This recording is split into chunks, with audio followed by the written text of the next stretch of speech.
Emancipate yourself from mental slavery. None but ourselves can free our minds.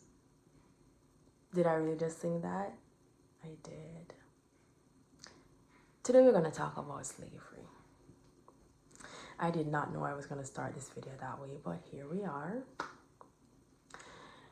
Not the slavery in the physical sense, because we know that was over. Kinda.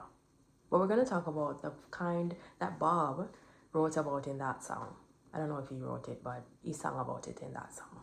And that's the mental slavery, because even though slavery is legally abolished, I think the mental slavery is, I don't want to say just begun, because it began a while now, but it's just even more dominant. And mental slavery is showing up in many different ways. Some that you may not even think is slavery, but we're going to get into that in this video. We're going to start with just a little backstory, because today we're going to just really talk. Can we talk? You spent your entire childhood thinking that becoming an adult would solve your problems.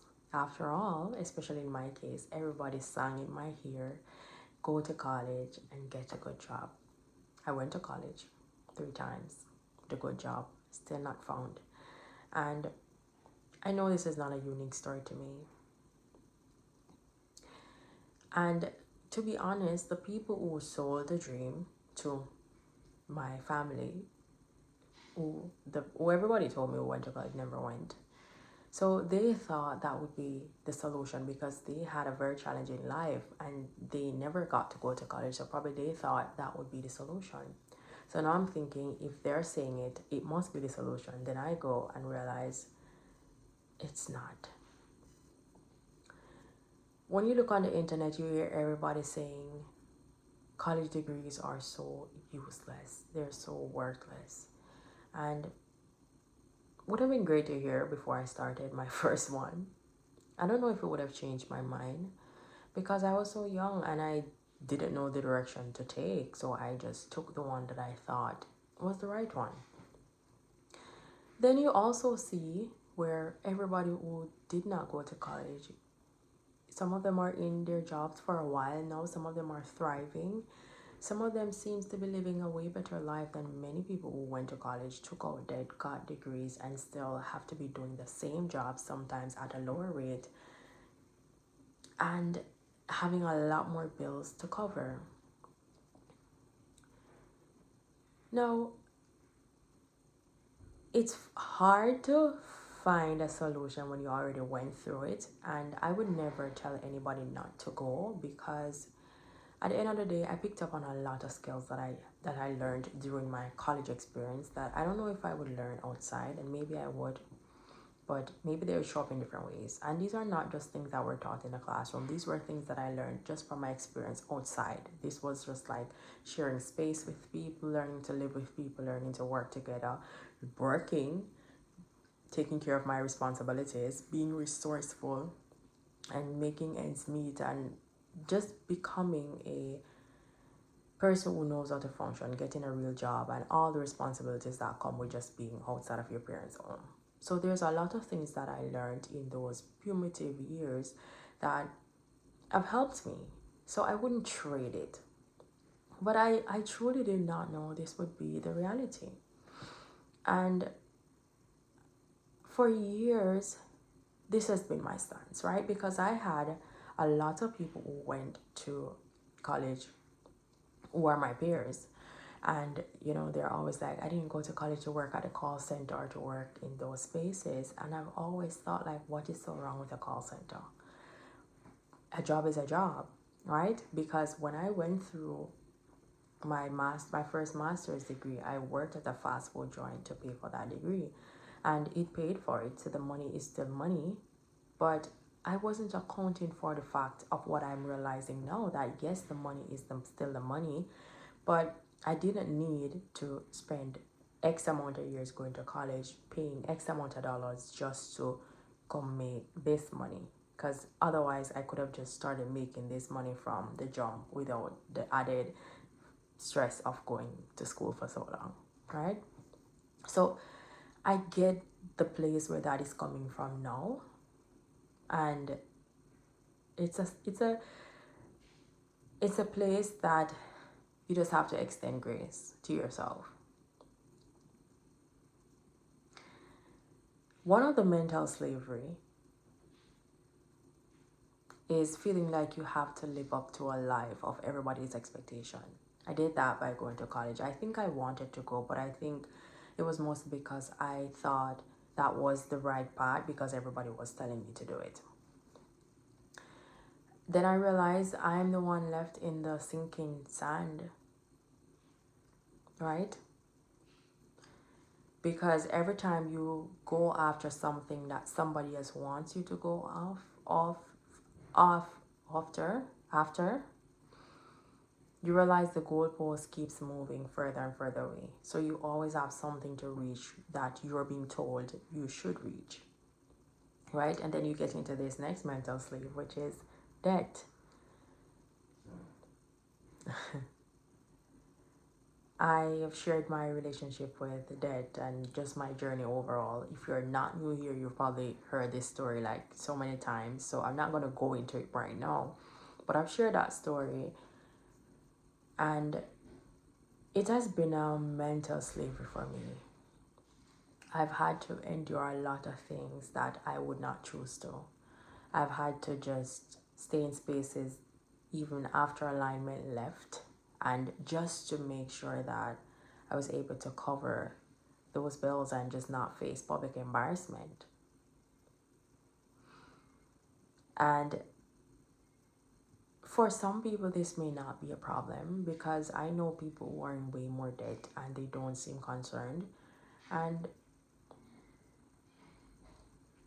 these are the same type of people who are always just complaining that life will never get better, and some of them have frankly just given up. They're just existing beings walking around, and that's a very discouraging place to be in. And I understand it with 1,000%, because when you really feel like you have to grieve the life that you thought you were going to have, especially when you get to a certain age and you think your life is going to be completely different, you're literally going through a grieving process of like, is this really it? Is there more? Should I even continue dreaming? Is anything gonna change? And to the wrong here, that may sound like you are just pessimistic or you're not ambitious, but I've learned to understand that it's not that you're not ambitious. It's not that you're just the most negative person on this earth, but it's just that you're grieving something that you thought you would have. And that's a human expression. Everybody is traveling on a different path and everybody is grieving something different. Everybody's life path is different. Different things mean different things to everybody. And so even if something is important to me or something is challenging for me to process, does not mean that it's the same for you. So I'm not expecting everybody to relate to what I am going through, because maybe it's just my story. Maybe it's just my experience. And if it is, it's lonely, but it's also mine. And likewise, if you have a story that's just not a relatable story to everybody else, it's yours. It's nonetheless yours just because it's not a relatable story. And we just have to be okay with that and sit with that for a minute to understand that yes, things may just not have been the way that we want it to be, and you're grieving a lot in the process. But when Bob said, emancipate yourself from mental slavery, none but ourselves can free our mind, which means we still have a choice. We are still the ones that can free our minds. Yes, we may not have the reality that we wanted. You may have done the thing the right way and expected the result and still not gotten it the way, the time that you wanted. It doesn't mean it will never happen. It doesn't mean that after you grieve, you cannot experience bliss. It doesn't mean that something won't happen all of a sudden and change your whole trajectory. I don't believe, even though I still have not found my dream role, my dream experience. I coined it that way in a previous video. You can check it out. Which I think the video was talking about something about dream job. That's in the title, so you can check it on my channel. But even though I haven't had that dream experience yet, I know that my experiences are not wasted. I still know that my degrees are not useless. I still know that everything that I've accumulated in this period of my life is still something that is going to serve me for the rest of my life. I don't fully understand how, and it feels discouraging. So that's why I can speak to you from this place. The reason why I decided that getting out of debt was a priority for me is because it's a mental slavery for me. And had I realized this earlier, I probably would have done things different. I probably would have listened to my own voice instead of everybody else who was telling me not to go back home when I wanted to go. And instead I stayed and took out debt. I would have listened to just my own voice and just did what I wanted to do. Because when you do something because you want to do it, you feel better living with the consequences than when you did it because you were just afraid to listen to your own voice. Let that sink in for a minute. And another mental slavery that I just have to free myself from is just, both of those things, the debt and just tuning in everybody else and tuning myself out. It feels like you're stuck between a rock and a hard place because you just have to prioritize yourself and prioritize getting to that space of freedom, and that may mean you just have to shed a little. You may have to downsize a little. You may have to wait a little. You have to be more strategic. You know, there is just so many moving pieces.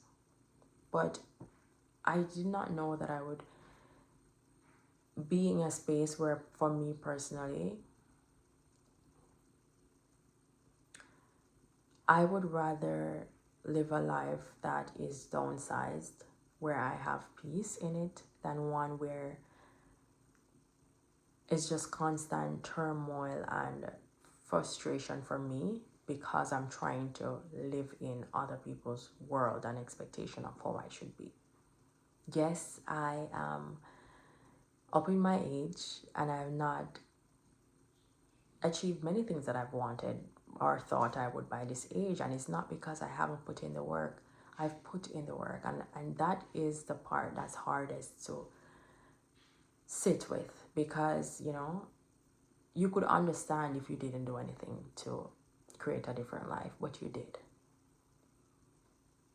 and you still don't have the outcome that you desired. I understand it on so many levels.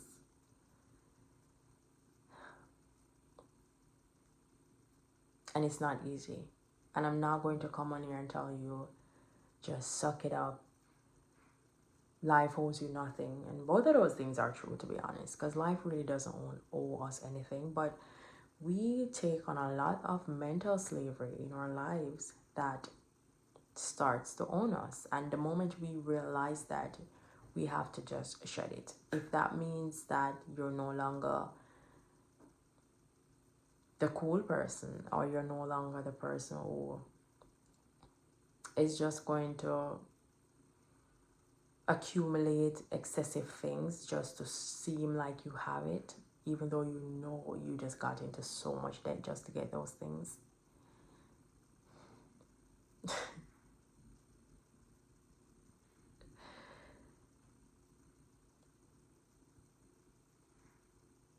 You just have to be the person who you feel comfortable with. I don't think it's worth it for you to try to put yourself in spots just to make people comfortable. And your life is miserable, especially if it's somebody that is just not contributing to you in any way, shape, or form, like strangers. We're going to look at you and see that you have a nice car. They may not necessarily be strangers that you never speak to. Maybe they are friends, you know, who they're going to say, oh, things are going on for you because you have a nice car, BMW, you have a big mansion. And if you can afford to do those things, go ahead. But a part of the grieving process is understanding that maybe you won't be able to have that 5-bedroom, but you'll have a 1-bedroom, and you'll be able to live comfortable within your means, below your means, and you're not struggling for money. Maybe you don't have a car, but you can pay your taxi fare every single time. Your light stays on, your water bill is on. You can buy your gas whenever it's done. Your groceries is in your house. You have an emergency fund. You're not in debt. Yes, you may not look like you're living a lavish life to everybody else, but to you, you know that you're comfortable because you are freeing yourself from the mental slavery. And this mental slavery is put on us by ourselves, and it's put on us by, but it's really ourselves, but just in different variations. Ourselves, one, and then ourselves because we just think we have to impress people. And a lot of people are looking, and they're thinking that you should have been further ahead, really. A lot of people are just looking, thinking you should have been further ahead. And because you know that's what they're saying, you try to give them that. And you know, sometimes people aren't even saying that, but you think they are, and then you try to give them that by making yourself more miserable. And that just keeps adding to that misery, mental slavery.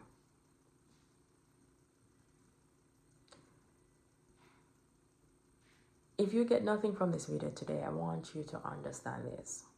You have more choice than you think. Sometimes it feels hard and it feels impossible, but there is more choice. I'm not saying don't work hard. I'm not saying don't be strategic or be intentional. All of those things are great. But understand and ask yourself, what are you optimizing for? What am I doing all of this for? Is it because I genuinely want to live a comfortable life, or is it because I think everybody else is just judging what they can see from the outside, even though it's not the full story?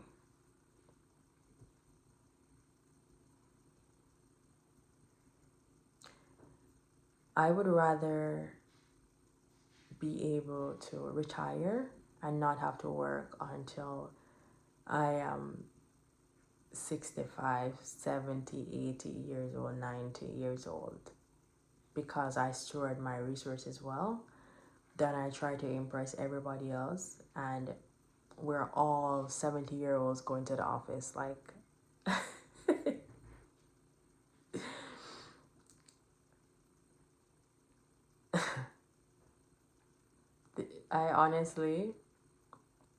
I don't even know what to say, because it's a very layered situation. Like, a lot of people did the right thing and still end up working until they're 70. So I'm not talking about those people, but I'm just showing an example of freeing yourself from the mental slavery when you have an opportunity to do it, and not feel like you have to live life the exact way that everybody is telling you that you need to, even though that's not the life that you desire. That's my point. So if that means you start living within your means, if that means you just live a more fulfilled life, that's okay too. Not because everybody is doing it, but because that's truly what you desire, right? And if you're in a space right now where you don't know where to start, you are financially stuck, you don't even know the first step to take, I created a 30-day reset that will get you from stuck to having a plan. Sorry. And this is really the foundation, just based on my personal experience and realizing like I need options for myself, because unfortunately I've taken on the mental slavery and I need to free myself from it. So if you're in that space where that's just what you need to do right now, the reset will be in the description below. That's it for this video today. I hope it was helpful. It was very deep and reflective for me. I hope you got something valuable from it as well. And share this video with anybody who it could benefit. Alright? Give the video a thumbs up. And consider subscribing if you have not done so yet. And if you have subscribed, thank you so much. Welcome to the channel. Follow me on all social media platforms at Khrista-Lee Amor. That's Instagram, TikTok, and Facebook. And I will see you in the next video tomorrow. Let's go make some mistakes. Bye.